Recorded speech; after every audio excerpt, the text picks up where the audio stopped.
This is Jake, our test subject for the day. Little does he know that by the end of this video, he will be compressed into a black hole. Now, you may be thinking, how is that possible? I thought black holes only occurred from stars. And while you're kind of right, in nature, black holes generally occur when a star has exhausted all of its nuclear fuel at the end of its life cycle. However, a black hole is really just something much simpler. All it is any amount of mass compressed into a small enough space. We can figure out what that space is by using something called the Schwarzschild radius. To explain this, we have brought in one of the world's leading experts on black hole research, Doomslayer5000 at hotmail.com. He has a PhD in astrophysics from MIT itself. What does it take to trap light itself? The answer lies in a single number. That is the Schwarzschild radius. For any object with mass, there exists a critical size where you could squeeze the object out long enough so gravity as its surface would become so intense that not even light could escape. That boundary is called Schwarzschild radius, or RS. Now, this formula is elegant. RS equals to gm over c squared. G is a gravitational constant, a fixed number from nature. M is the mass of the object you can try to compress, and c is the speed of light. The fastest thing that can travel. The numbers are striking. For our sun, 1,000,000 times the Earth's mass, the Schwarzschild radius is just 3 kilometers.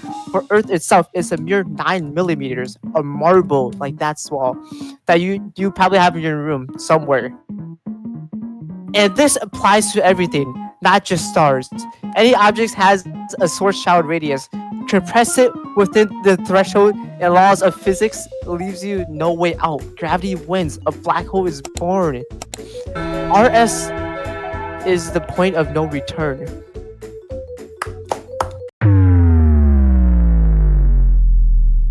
Three, two, one, go. Thank you, Doomslayer, for that amazing representation of the Schwarzschild radius. Now, let's assume that the mass of Jake is 67 kilograms. What would be the radius that it would take for him to become a black hole? Well, after plugging his mass into this equation, we get a whopping 99.5 octillionths of a meter. Wow, that's massive. This can apply for any object you want, your phone, a banana, or even Mr. Estrepo. But there's a problem. Something called Hawking radiation causes Jake to disappear in almost an instant. Here to explain more is our leading expert on black holes, Doomslayer5000 at hotmail.com. At the heart of our universe lurks black holes, regions of space where gravity is so extreme nothing can escape, or so we thought. But space is never truly empty.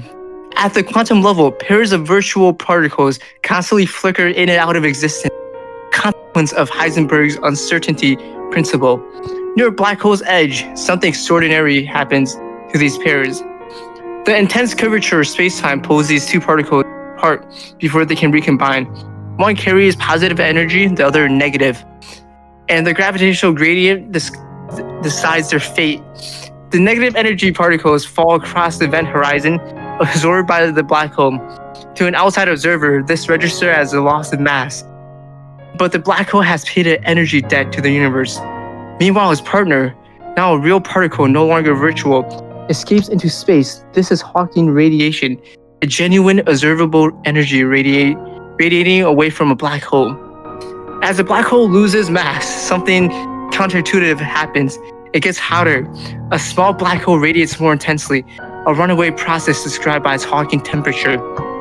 Give enough time, an almost incomprehensible amount of it, a black hole radiates away from everything it has and vanishes. Black holes aren't forever, they evaporate.